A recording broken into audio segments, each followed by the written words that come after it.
Baik, perkenalkan kami dari SGDB 7. Di sini kami akan menjelaskan student project kami yang berjudul Blood Transfusion in Hypothalamic Shock. Adapun anggota kelompok kami, Baik, perkenalkan nama saya Azriel Silam dengan 3 digit yang terakhir 023. Jadi di sini saya akan membahas tentang introduction dari student project kami.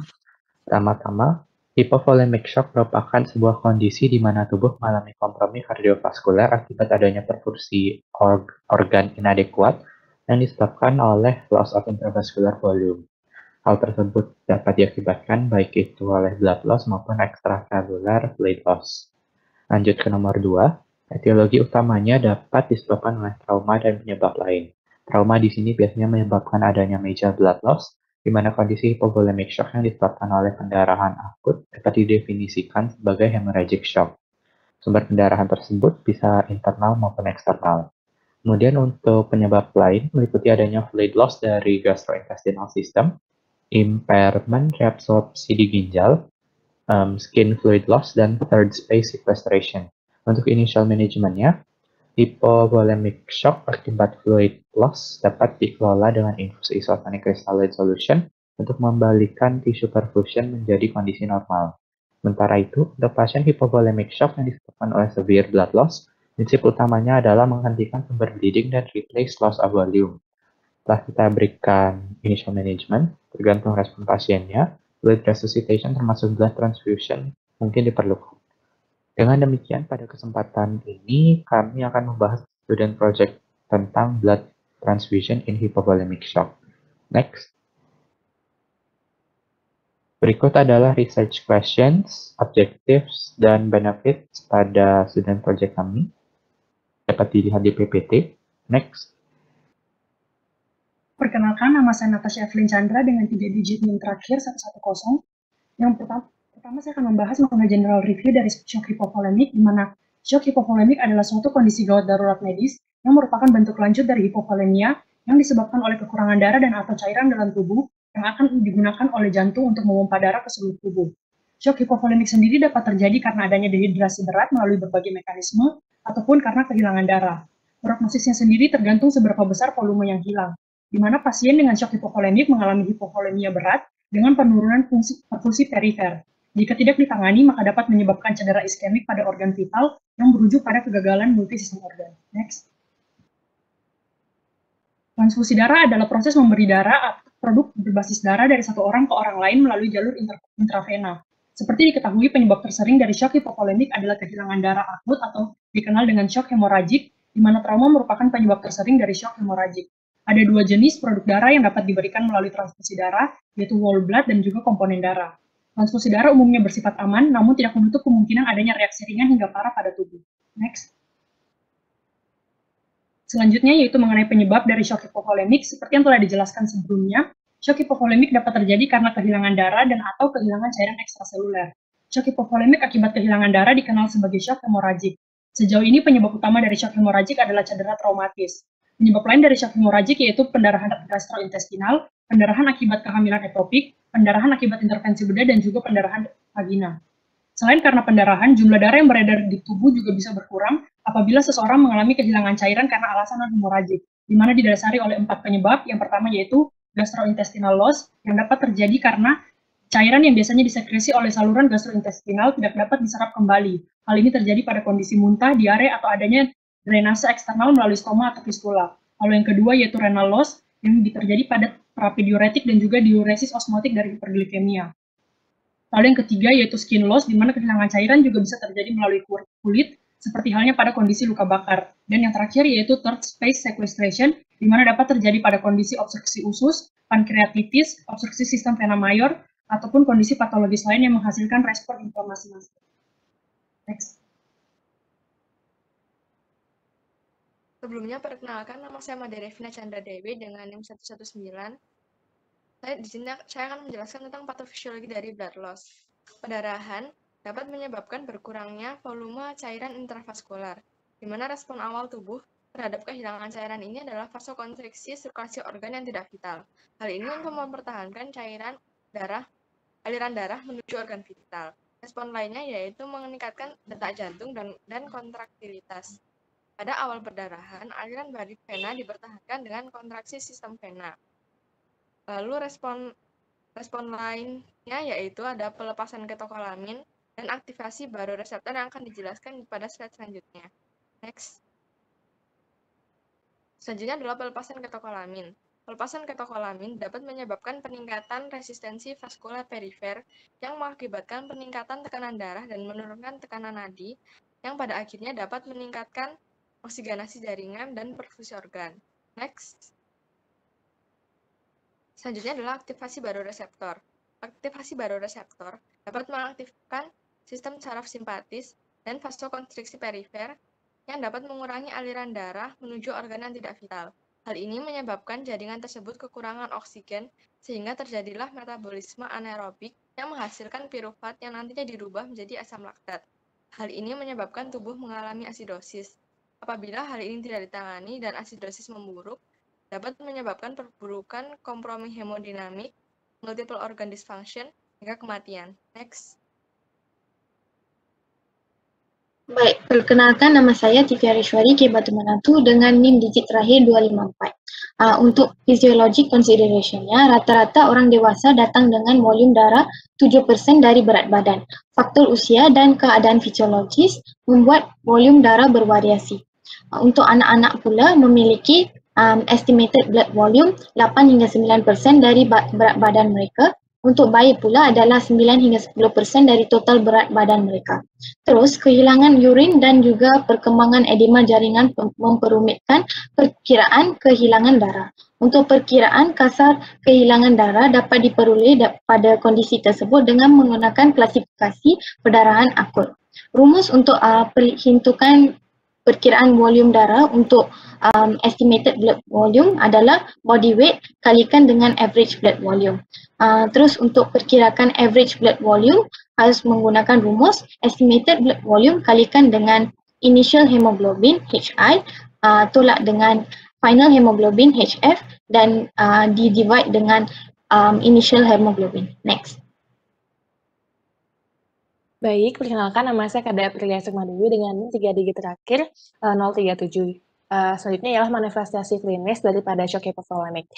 Mekanisme kompensasi pada pasien shock pada umumnya bergantung pada 3 hal. Yang pertama adalah kondisi organ sebelum terkena shock, yang kedua adalah tingkat keparahan disfungsi organ, dan yang ketiga adalah etiologi shock, di mana sign dan simptomnya ini beragam dan dapat dikelompokkan berdasarkan sistem organ yang terdampak akibat berkurangnya perfungsi ke jaringan. Yang pertama adalah sistem cerebrovaskular, di mana pada sistem ini pasien dengan kondisi cerebrovaskular yang sebelum terkena shock kondisinya normal, bisa menjaga fungsinya sampai MAP berada di titik 50 mm Hg sampai 60 mm Hg. Nah, jika pada pasien shock, MAP-nya di bawah ini, nanti akan terjadi kondisi brain injury yang sifatnya irreversible akibat kondisi yang iskemik. Kemudian manifestasinya berupa perubahan daripada mental status. Selanjutnya adalah dari sistem kardiovaskuler, di mana pada sistem ini rendahnya distribusi oksigen memicu beberapa kompensasi daripada sistem ini, yaitu yang pertama adalah ada takikardia, kemudian ada vasokonstriksi daripada pembuluh darah perifer, di mana ketika nanti dilakukan pemeriksaan fisik akan tampak adanya cold skin atau clammy skin.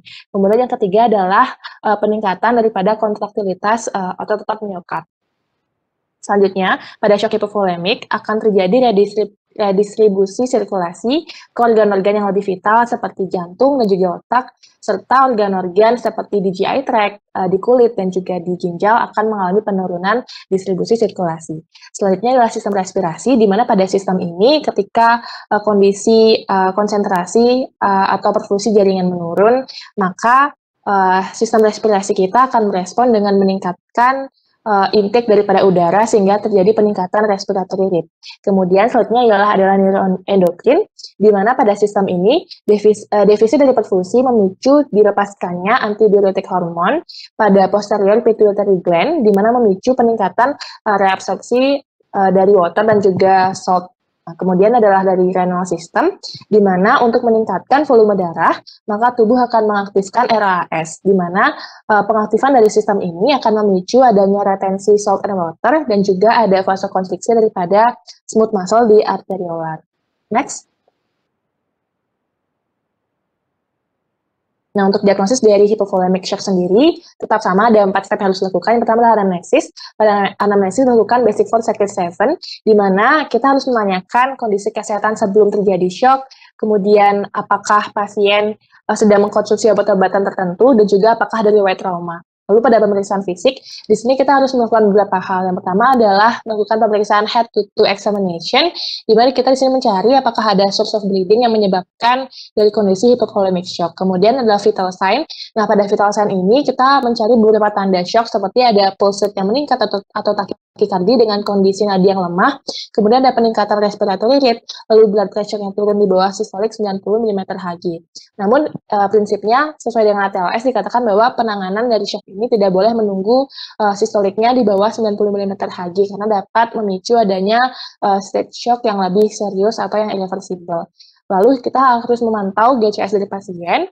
Samping itu juga kita menilai apakah intravaskular volume statusnya normal menggunakan JVP ataupun arterial pressure catheter, serta pantau urine output daripada pasien, biasanya terjadi oliguria. Kemudian dilakukan lab examination, di mana dengan tujuan untuk mencari etiologi dan ada kerusakan organ dini, dengan beberapa hal yang dicari seperti CBC, lalu ada laktat, dan juga basic chemistry lainnya. Kemudian terakhir adalah pemeriksaan penunjang, biasanya dilakukan imaging untuk mencari tahu apakah ada bleeding, terutama pada internal bleeding.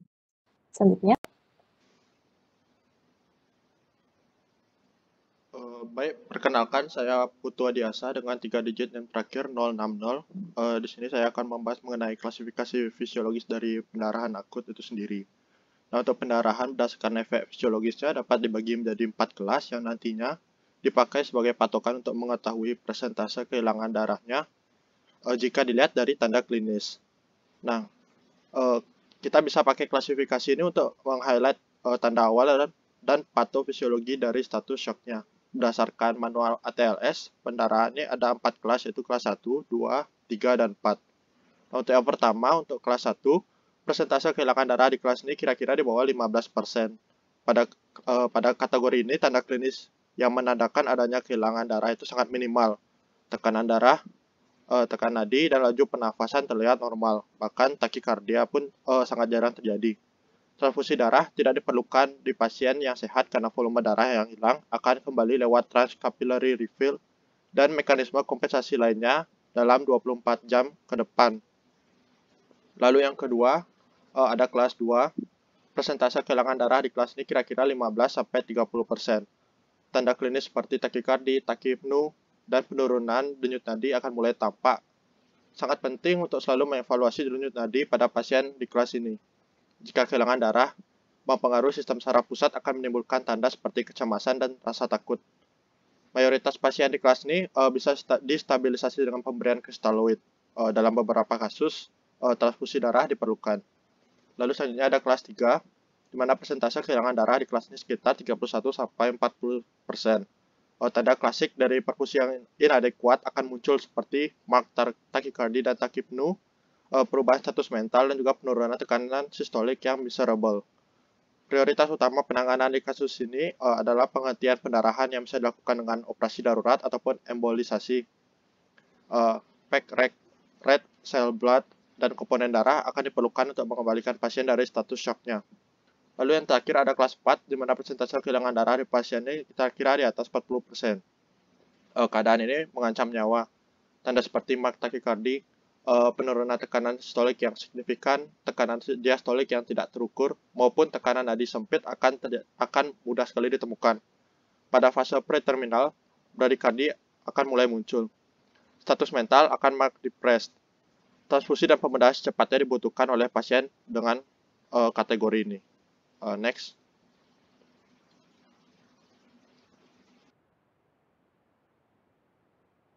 Baik, perkenalkan, saya Matthew Nathaniel Sucipto dengan 3 digit yang terakhir 087. Jadi untuk buat initial management sendiri itu dibagi menjadi 3 bagian, yaitu ada yang pertama ada physical examination, lalu ada vascular access, dan yang terakhir ada initial fluid therapy. Next. Baik, untuk yang physical examination sendiri itu pertama-tama kita melakukan primary survey, yaitu dengan mengecek untuk dari airway, breathing, circulation, disability, dan exposure. Baik, untuk dari airway dan breathing-nya sendiri, di sini pastikan tidak ada obstruksi pada jalur airway, dan untuk saturasi oksigen di atas 95%. Lalu untuk circulation di sini pastikan tidak ada active bleeding pada korban, dan di sini kita harus mengamankan jalur vaskular. Selanjutnya untuk disability di sini kita mengecek untuk kesadaran dari pasien. Lalu untuk exposure di sini kita melepaskan pakaian pasien untuk mengecek apakah ada cedera yang lebih lanjut dan mengecek untuk urine output. Next. Untuk vascular access sendiri di sini kita menggunakan IV line dengan kateter besar sebanyak 2 buah yang pertama-tama itu sebenarnya kita mencarinya di peripheral vein. Namun jika dalam beberapa kasus peripheral vein itu tidak bisa ditemukan, kita bisa menggunakan intraosseous line maupun central line.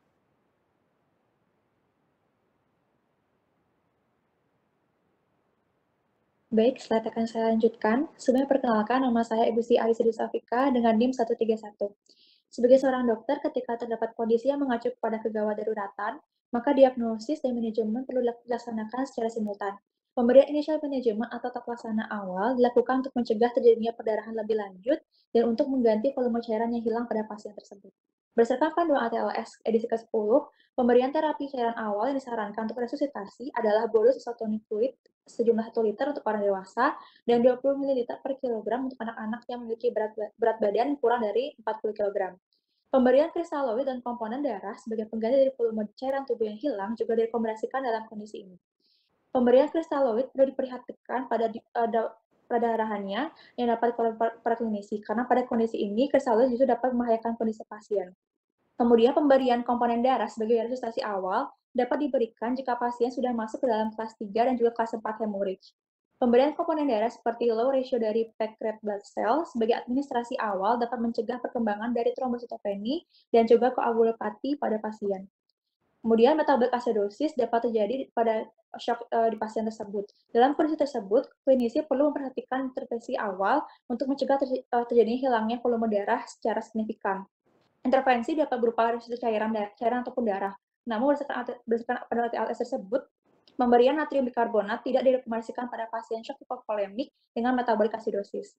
Dalam memberikan intervensi, penting sekali bagi klinisi untuk melihat respon pasien untuk nantinya dapat menentukan langkah terlaksana selanjutnya yang dapat dilakukan. Next slide. Adapun ketika memeriksa respon terapi pada pasien, klinisi perlu memperhatikan apakah terdapat tanda yang mengindikasikan kembalinya pasien ke kondisi yang normal, seperti tekanan darah, kemudian pulse rate, dan juga pulse pressure pasien yang mengarah ke normal. Kemudian diperhatikan apakah terdapat tanda-tanda bahwa pasien mengalami peningkatan perfusi yang ditandai dengan adanya peningkatan cairan intraseluler. Dalam pengukurannya, klinisi dapat melihat volume output dari urin pasien tersebut, di mana pada pasien dewasa, urin yang dikeluarkan kurang lebih 0,5 ml per kilogram per jam, 1 ml per kilogram per jam pada anak-anak, dan pada anak-anak yang berumur kurang dari 1 tahun berkisar 2 ml per kilogram per jam. Berdasarkan panduan ATLS edisi ke-10, juga disebutkan bahwa respon pasien dapat diklasifikasikan menjadi 3 kelompok, yaitu respon rapid, respon transient, dan juga minimal atau no response. Bisa dilihat pada tabel berikut, di mana pada pasien yang memiliki respon rapid, umumnya memiliki respon yang cepat terhadap treatment seperti bolus, memiliki hemodinamik yang stabil, dan juga tidak ada terjadinya oksigenasi jaringan yang rendah.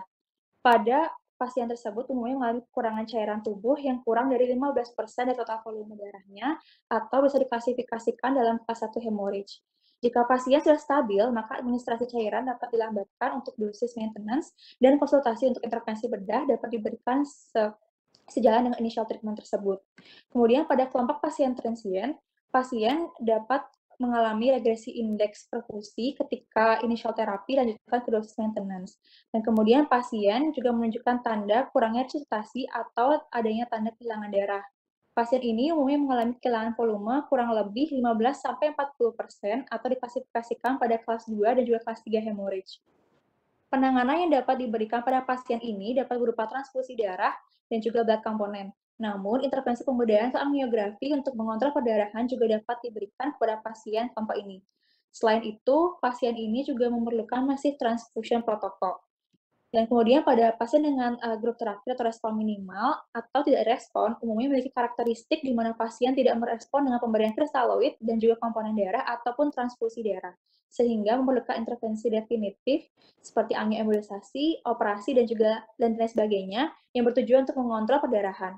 Kondisi pasien ini dapat terjadi karena adanya tensi pneumotoraks, keadaan punit, ataupun adanya shock non-hemorrhagic yang diklasifikasikan pada kelas 4 hemorrhage, di mana terjadinya kurangnya volume darah lebih dari 40% dari total volume darah yang hilang dari tubuh. Kemudian, pasien dengan kelompok ini sebaiknya diberikan MTP dan membutuhkan monitoring seperti cardiac ultrasonografi untuk menilai kausa dari shock tersebut.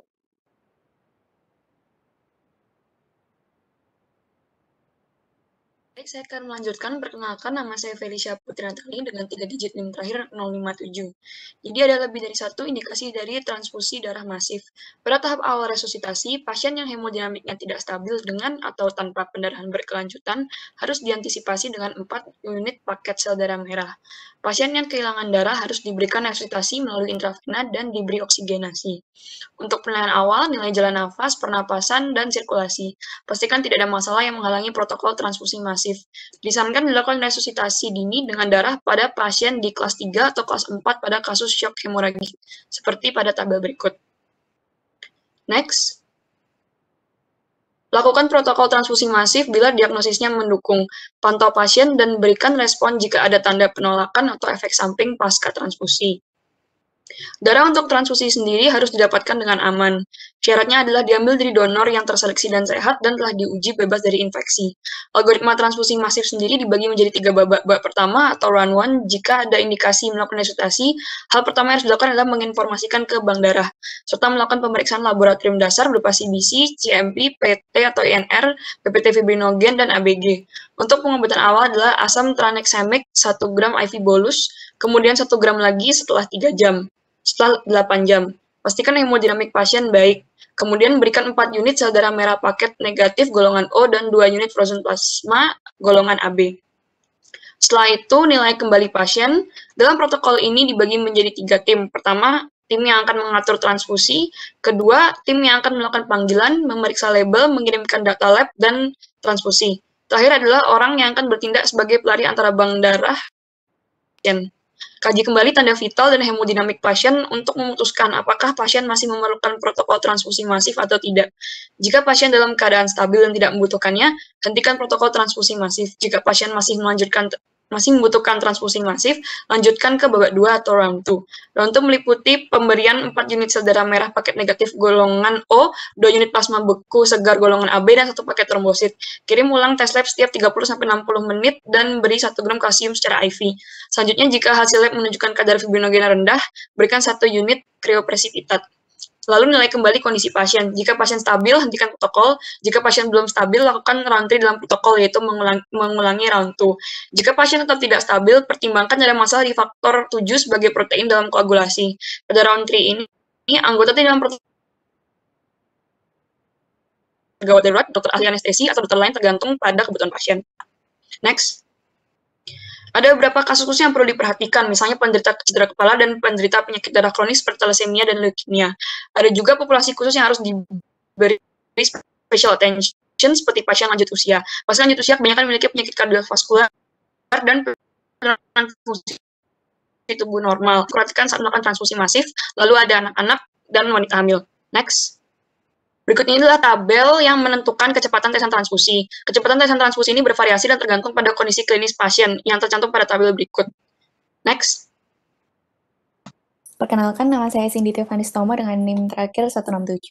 Jadi ada beberapa komponen transfusi darah yang diberikan berdasarkan respon dari pasien sendiri pada kasus tertentu.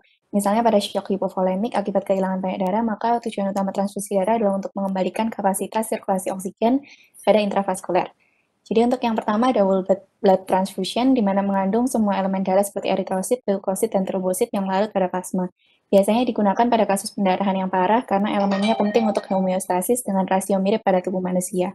Untuk penggunaannya sendiri, disarankan pemberian grup O sebagai universal blood product pada pasien yang tidak diketahui golongan darahnya. Whole blood sendiri ada 2 macam, berupa stored whole blood atau SWB dengan fresh and refrigerated whole blood atau FUWB.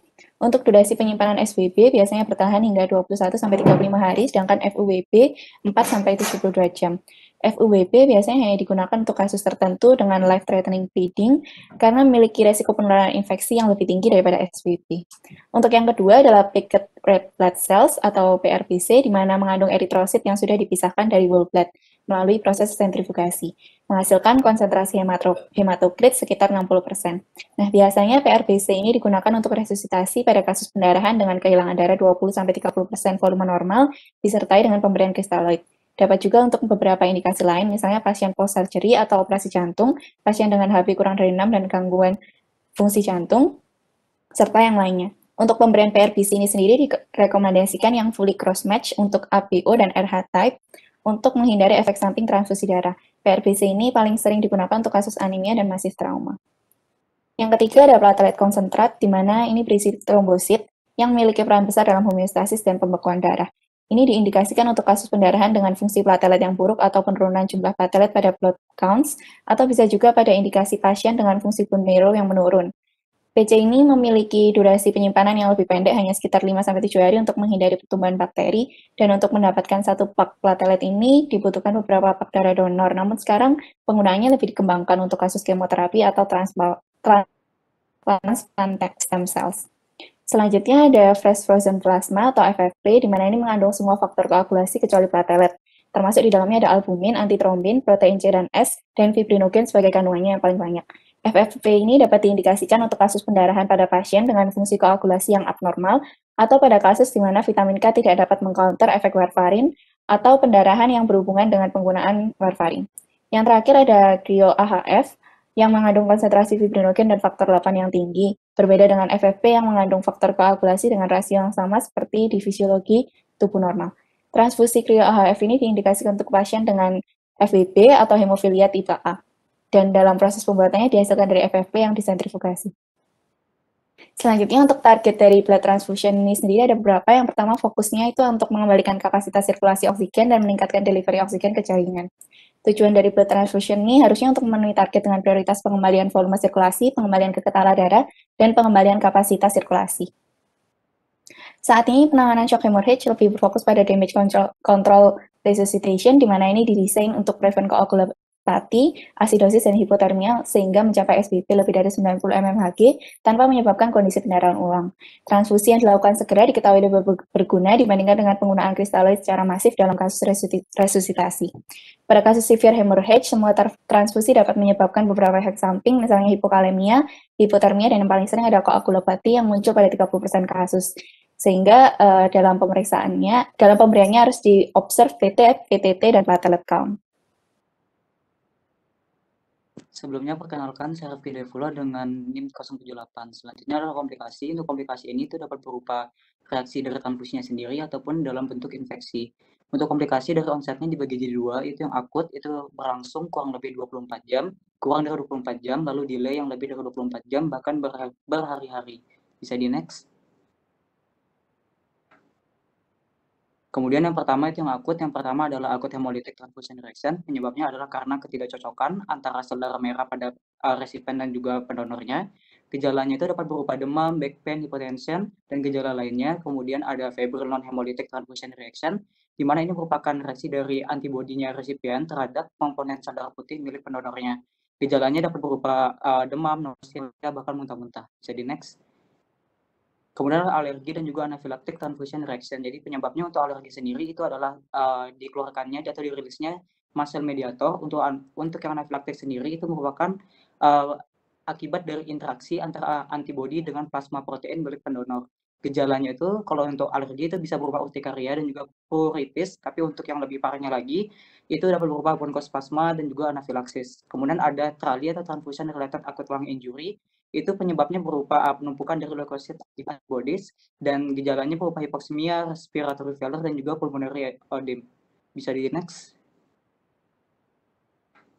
Kemudian ada transfusion transmitted infection, ini sama seperti infeksi pada umumnya, tergantung dari penyebabnya. Untuk gejalanya, penyebab paling utamanya itu bisa virus dan juga parasit. Kemudian ada transfusion associated circulatory overload, sesuai namanya itu adalah penyebabnya adalah hipovolemia, gejalanya ada respiratory distress dan juga hipoksemia. Bisa di next.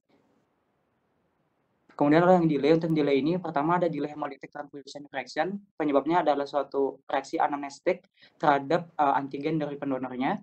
Habis itu juga gejalanya itu ada kelemahan, jaundice, dan juga positif DIT. Habis itu juga ada post-transfusion purpura, itu disebabkan oleh interaksi antara antibodi dengan platelet spesifik antigen. Gejalanya bisa trombositopeni, purpura, dan juga pendarahan. Di next. Kemudian ada transfusion related immunomodulation. Jadi ini merupakan suatu immune suppression yang disebabkan oleh adanya respon imun terhadap komponen darah dari pendonornya. Yang terakhir adalah transfusion associated graft versus host disease. Ini sangat jarang terjadi di mana adanya kerusakan tisu sebagai efek dari multiplikasi dari limfosit pendonornya. Biasa terjadi pada individu yang imunnya sangat lemah. Gejalanya bisa berupa ras, diare, dan juga demam. Bisa di next. Kemudian ada prognosis sendiri. Di sini itu rata-rata dengan penggunaan transfusi darah pada hypovolemic shock itu memberikan outcome yang jauh lebih baik. Namun yang perlu diperhatikan di sini adalah reaksi-reaksi yang akan ditimbulkan dari pemberian transfusi darah itu sendiri yang sudah dijelaskan sebelumnya. Bisa di next. Baik, perkenalkan nama saya Gede Pangestu Putramawinata dengan 3 digit terakhir 077. Untuk kesimpulan dari apa yang telah dipaparkan oleh rekan-rekan saya sebelumnya adalah sebagai berikut. Shock hypovolemic merupakan kondisi emergensi yang dimana terjadi gangguan perfusi pada sistem organ tubuh yang disebabkan oleh kekurangan cairan pada tubuh. Hal ini dapat terjadi akibat dari kekurangan cairan darah atau kekurangan cairan ekstraselular. Untuk tanda dan gejalanya bervariasi bergantung pada mekanisme kompensasi tubuh, derajat fungsi organ sebelumnya, dan penyebab shock itu sendiri. Untuk gejalanya meliputi takikardi, takipneu, diaforesis, cyanosis, pallor, cool skin, perubahan status mental, serta hipotensi. Manajemennya berupa transfusi darah yang dimana bergantung kepada tingkat keparahan dari kekurangan cairan tersebut. Secara umum, transfusi darah dapat dikatakan prosedur yang cukup aman, namun terdapat beberapa komplikasi pasca transfusi seperti reaksi transfusi akut dan transfusi borne infection atau delayed transfusi reaction. Baik, sekian yang dapat kami sampaikan, kurang lebihnya mohon maaf. Terima kasih.